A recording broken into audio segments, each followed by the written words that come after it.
No hurtarás, al ser uno de los mandamientos más pequeños, así como no matarás, trae muchas implicancias en diversas áreas de la vida. Robar no solamente es sustraer, también tiene que ver con otros aspectos al cual nosotros robamos. Hablemos del tiempo a la familia, el tiempo a los hijos, el tiempo a la empresa. Hablemos de diferentes tipos de robo, como plagio, hablemos del tipo de robo cibernético, en fin. Alguien hizo la diferencia entre robo y hurto, ¿no? El acto de robar va a implicar siempre violencia y hurtar es aquella a la cual nadie se da cuenta, ¿no? Vamos aquí a robar, a sustraer algo y nadie se da cuenta. No existe violencia, no existe escándalo, no existe nada. Y parece que la mayoría de personas opta por la segunda. Robar parece que está más enfocado a la delincuencia, a pandillaje o en fin, a personas que usan la violencia, la intimidación para poder sustraer cosas. Pero la otra mayoría de ladrones no usa violencia. Es el robo sin violencia. Y aquí nosotros vamos a ver que esto se incrementa cada vez más. ¿Alguna vez te robaron algo y tú estabas con una sonrisa en los labios? Hablemos de las grandes estafas, por ejemplo. Esas personas, para poder estafar a una persona, usan el encanto, usan la seducción, usan algo que es atrayente. Pero más allá de todo lo que usan la inteligencia que Dios nos ha dado para el bien y aquí lo derrochamos y lo usamos para el mal. Dios a todos nos ha hecho seres inteligentes y cada uno puede desarrollar esa inteligencia. Lamentablemente algunos lo desarrollan para practicar el mal. Cada vez aparecen más modalidades de estafar, de poder robar a una persona, primero seduciéndolo, encantándolo y finalmente dando con nuestras propias manos aquellos bienes que nosotros poseemos. El mandamiento dice no robarás y hoy queremos hablar porque para todo tipo de personas y todos probablemente estamos envueltos en algún tipo de robo, donde al ser consciente necesitamos que la gracia de Dios pueda cambiarnos, transformarnos para poder ser siempre honestos y poder obtener todas las cosas como la Biblia menciona, con esfuerzo, con trabajo. Las cosas que vienen de manera rápida, sin esfuerzo y sin trabajo, necesitamos parar para poder pensar ¿cómo es que obtengo estas cosas de una manera tan simple? Todas las cosas cuestan esfuerzo. Y es verdad que hay algunas cosas que podemos aminorar el esfuerzo utilizando la inteligencia, pero jamás quitando, sustrayendo el bien que le pertenece a otra persona. No robarás. Robo o usas violencia o hurtas sin violencia.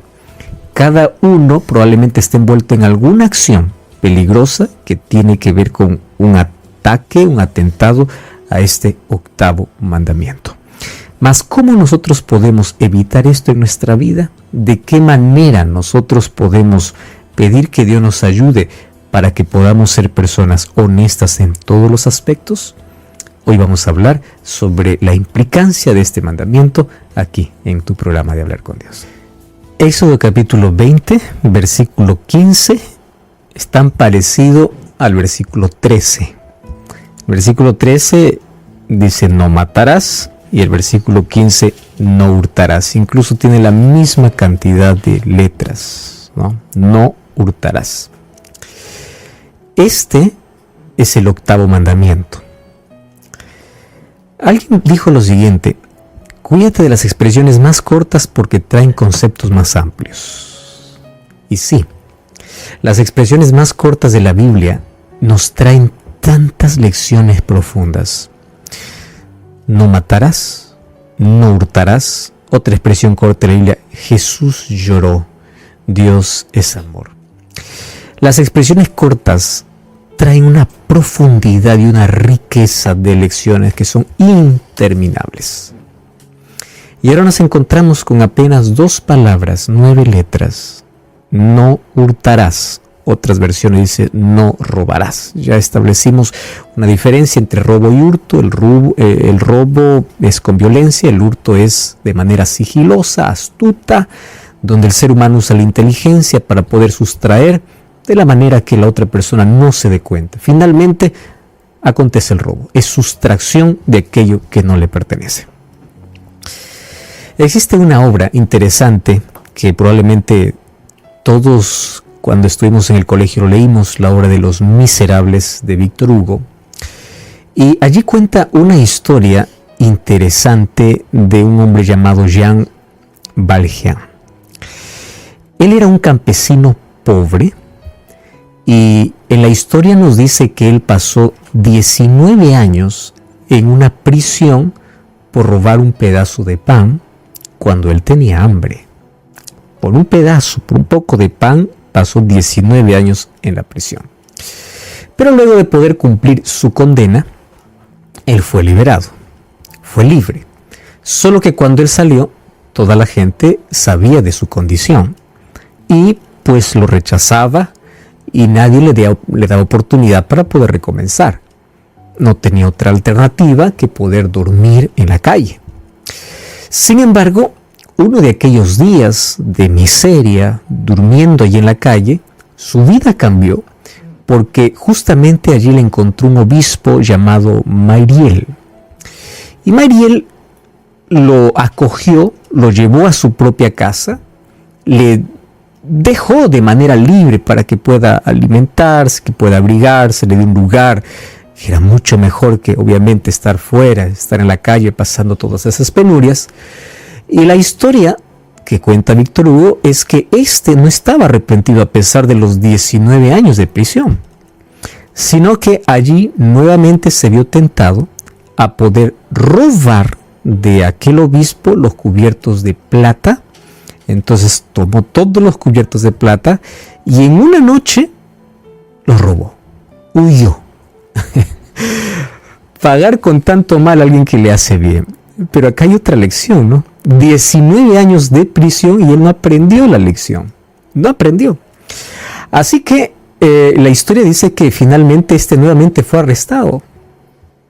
Nuevamente fue llevado para la policía y allí apareció el obispo. Apareció Myriel. Y este obispo miró cómo no había aprendido la lección después de haber pagado tanta consecuencia y tuvo tanta compasión. Entonces, en lugar de acusarlo para que nuevamente pague su condena, no sabemos por cuántos años más, lo miró con bondad y le dice: ¿sabes qué? No lo acusen de robo. Yo regalé esos cubiertos de plata para él, así que no es robo, es un regalo que yo le hice. Pero en sí no era un regalo, era un robo que aquí Valjean había cometido. Solo que esas palabras del obispo y la mirada que el obispo le dio para evitar la condena hizo que Valjean pueda cambiar totalmente su vida. No fue la prisión, fue el amor que le cambió. Y a partir de ese momento, él aprendió la lección, incluso se fue a otro lugar, él cambió su nombre, se fue a vivir al otro extremo de Francia y ahí aparece con un seudónimo, el seudónimo de Padre Madeleine. Y él se convierte a partir de allí, con un cambio de nombre, un cambio de vida, en un hombre próspero. Incluso él trabajó, se esforzó, administró bien, fue propietario de una fábrica, llegó a ser alcalde de la ciudad, respetado por todos por la amabilidad y la caridad que él tenía. Fue una restauración completa. Pero qué cosa le cambió totalmente la vida fue un acto de amor, más que la consecuencia que él recibió. Esta historia de Víctor Hugo nos lleva a pensar en dos cosas importantes. Hay varias otras lecciones, pero vamos a enfocarnos en dos. Primero, ¿cuál es la compensación que tienes por sustraer o por robar? Pues solo consecuencias amargas. Tú puedes decir: tengo todas las cosas fáciles, puedo estafar, puedo robar. En algún momento va a caer la consecuencia. Vas a estar privado y todo lo que quitaste finalmente no te va a servir de nada. O sea, el robo no compensa. La Biblia misma menciona en Génesis 3:19, dice: con el sudor de tu frente comerás el pan del día. El trabajo, el esfuerzo es necesario. Ahora, Valjean prefirió tomar el camino fácil, cual muchas personas lo toman, y tuvo que pagar 19 años de libertad que no tenía por poder pagar una consecuencia que él mismo la provocó. Finalmente, todas las personas cosechamos aquello que sembramos, y el castigo está allí. Pero hay otra lección importante en esta historia, es que todas las personas pueden ser restauradas. Todas las personas pueden cambiar. Imagínate, uno que en un momento fue preso, luego llegó a ser alcalde, fue próspero, fue honrado, fue honesto. O sea, el cambio existe. Existe totalmente. Entonces, hay esperanza para aquel que, no importa la condición, no importa el problema que tenga, no importa el pecado que cometa, puede cambiar. ¿Y qué cosa es lo que cambia? Aquí está la parte importante. El castigo nos puede corregir, o la corrección es necesaria, la disciplina es necesaria, pero lo que realmente cambia el corazón humano es el amor. Y es interesante cómo él aprendió esta lección con amor. Solo que hay personas que no les gusta aprender con amor. Hay personas que les gusta aprender con dolor. Y uno decide cómo aprender en la vida. Pero quiero decirte que no importa cómo uno aprenda, siempre el cambio no será por el dolor. El cambio será siempre por el amor. Yo quiero hablar en este momento para alguien que se dedica justamente a asustar a las personas, intimidando, usando arma, asaltando. Estoy hablando para alguien, no sé a dónde va a llegar este programa, no sé con quién se va a compartir este video después, pero estoy hablando para ti. No te voy a decir que tengas cuidado, te voy a decir que todos tus actos están siendo registrados y es mejor apartarse del mal que estás haciendo. Porque esa gente que tú estás sustrayendo lo que tiene, ganó aquello que tú sacaste de manera fácil, lo ganó con sudor. Y ahí está el esfuerzo que tuvo para cumplir un sueño, para mantener su familia, para poder comprar una medicina para alguien que esté en el hospital. Y tú no piensas en ello. Tú piensas en que puedes obtener las cosas fáciles, pero no te imaginas el daño que estás haciendo a tantas personas. Y quiero decirte que nadie siembra mal y cosecha bien. Así que, por favor, arrepiéntete de eso. Comienza a ganar de manera honesta. Comienza a colocarte en el camino que Dios ha propuesto y ha puesto para todo ser humano. De la honestidad, del trabajo, del esfuerzo. Y Dios te va a bendecir. Dios te da sabiduría para administrar. Tú puedes ser una persona de bien. ¿Por qué andar huyendo de las autoridades? ¿Por qué andar intimidando a las personas? Arrepiéntete, por favor, abandona ese camino. Dicho esto, yo quiero mencionar algunos aspectos por el cual el robo se expande a otras áreas de la vida. Cuando Dios dice no robarás, lo que está apenas repitiendo es la orden que Dios dio allá en el jardín del Edén a Adán y Eva, incluso después de la caída. Con el sudor de tu frente comerás el pan. Pero eso no solamente fue después de la caída, el trabajo vino cuando el ser humano fue creado. Después de la caída, el trabajo trajo malestar, dolor. Esa es la única diferencia. Pero el trabajo siempre existió, porque el trabajo era el desarrollo de las capacidades y la inteligencia que Dios había dado al ser humano. Hay que trabajar, hay que esforzarnos. Entonces, lo que aconteció después de entrar el pecado es que el trabajo se volvió molestoso por las circunstancias que venían. Pero el trabajo siempre existió desde antes de la entrada del pecado. El apóstol Pablo expresa muy bien esta idea en el libro de Efesios 4:28. Es un texto extraordinario cuando él incluso habla a los ladrones y dice: el que roba no robe más bien que obre haciendo con sus propias manos lo que es bueno, para que tenga que ayudar a los necesitados. Y es interesante que aquí Pablo ya se pasa de un extremo a otro. O sea, mira, aquel que está acostumbrado a solamente sustraer, dice: póngase a trabajar y en lugar de quitar, comience a dar. Wow, este principio que coloca el apóstol Pablo es importantísimo. Y aquí vamos a hablar de dos componentes importantes. En primer lugar, el componente del amor. Primero nos enseña que para poder vivir en esta vida hay que trabajar. Y hay que trabajar. No existe otro camino, no existe otra manera. Pero también lo que dice Pablo, ponte a trabajar para ayudar, a mí me lleva al otro lado, por el componente del amor. Porque ¿qué cosa es lo opuesto a robar? Lo opuesto a robar no es dejar de robar. Lo opuesto a robar es dar. Porque robar es quitar. Lo opuesto es dar. Y fíjate una cosa, aquí está nuestro problema. Puede ser que alguien diga, yo no soy ladrón, porque yo no sustraigo de nadie. Yo vivo de mi esfuerzo, vivo de mi trabajo. Genial. Está todo bien. Pero lo opuesto a robar no es dejar de robar. Lo opuesto a robar, ¿qué cosa es? Dar. Entonces, ¿qué cosa sería lo contrario a alguien que sustrae? Es alguien que da. Es alguien que sirve. Es alguien que de lo que tiene, en lugar de quitar, comienza a servir con amor, sin esperar nada a cambio. Aquí el mandamiento me lleva de un extremo a otro. Si yo condeno a alguien por quitar, nadie me condena a mí por no dar. Pero el hecho de que yo no dé, no estoy actuando diferente que aquel que quita. Es interesante ver esta perspectiva que aquí el apóstol Pablo comienza a dar. Y esto lo vemos en una historia que Jesús contó, que de paso esta no fue una parábola creada, fue una parábola, es verdad, pero que de una historia real que sucedió. Porque cuando Jesús cuenta la parábola, allí estaban presentes aquellos personajes de quien estaba hablando. Claro, pero Jesús no mencionó nombre. Lo mencionó de manera general, como una historia. La historia del samaritano es una historia tan real. ¿Qué cosa es lo que sucede? En Lucas 10, versículo 30 al 36, encontramos cómo esta ilustración es perfecta. Primero encontramos que un hombre va de camino de Jerusalén para Jericó, de Jericó para Jerusalén, y en el camino allí hay ladrones que le quitan todo lo que lleva. Muy bien, ¿qué cosas hacen los ladrones? Ellos quitaron, y no solo le quitaron, sino allí comenzaron a maltratarlo, lo dejaron medio muerto, muy herido al lado del camino.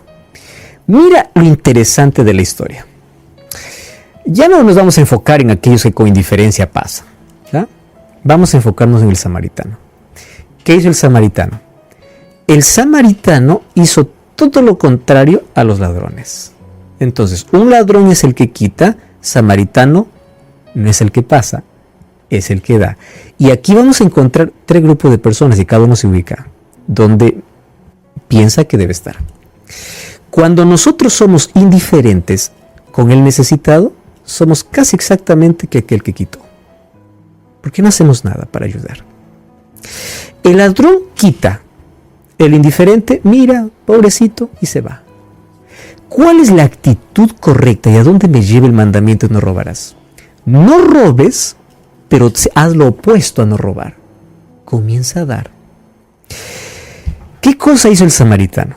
El samaritano no tenía una sola razón para ayudar a un judío, porque de paso eran enemigos. Pero ¿a qué le importó las rivalidades? Cuando se trata de amar, amar es dar. Yo no robo, yo doy. Ah, qué interesante. Esto es lo opuesto.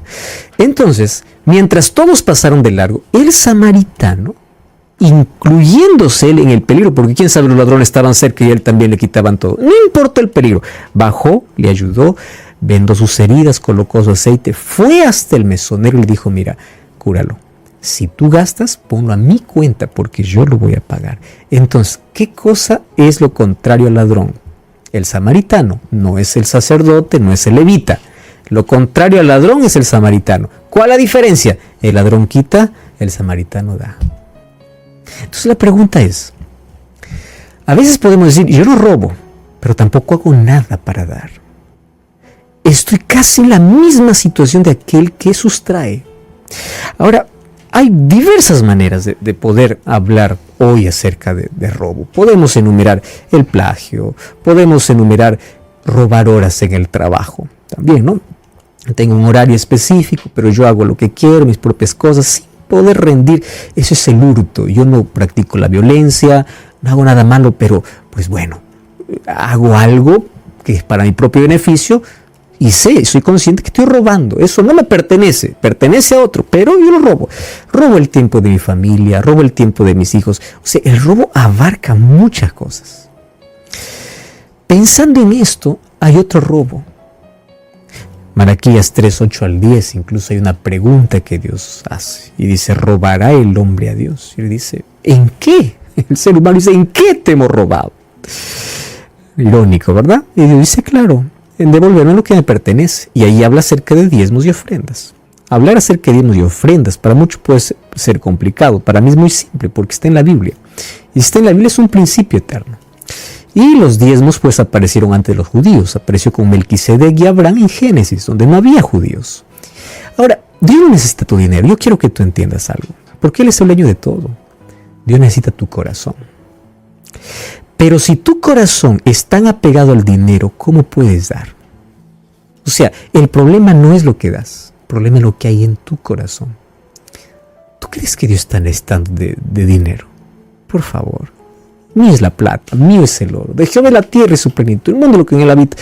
Dios no necesita. Dios necesita mi corazón, mi entrega. Pero si yo no soy capaz de reconocerle financieramente lo que le pertenece, ¿cómo voy a decir que mi corazón le pertenece?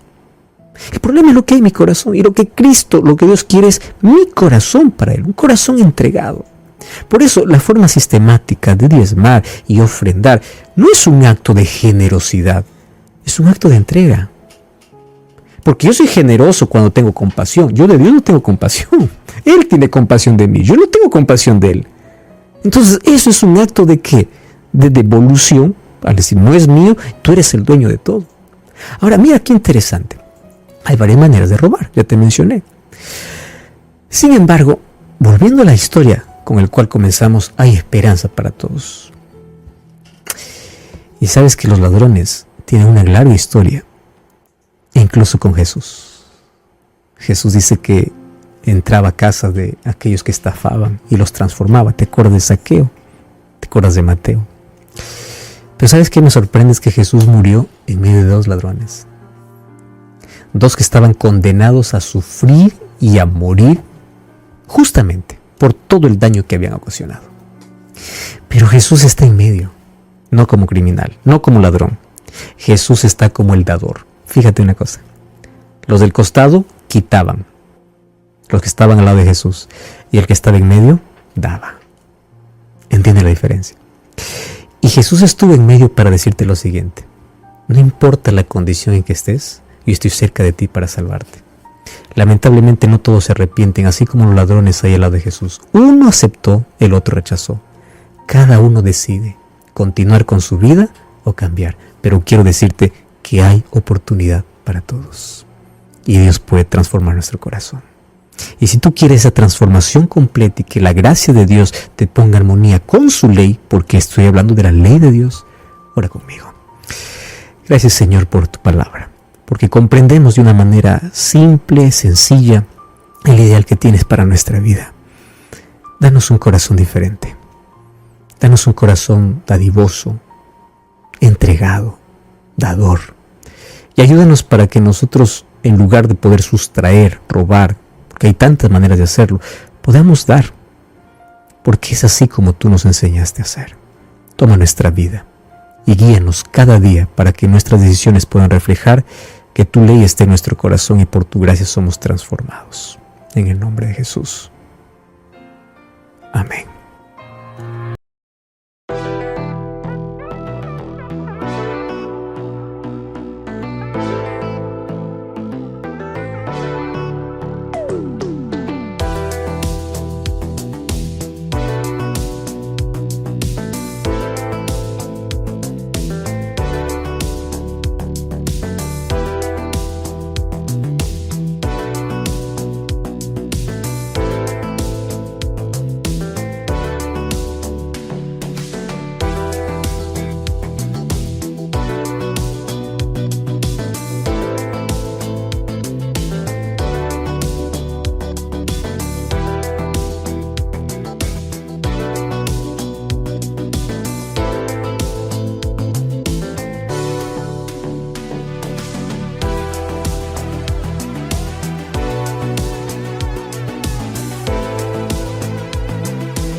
chưa phai giờ chia hai.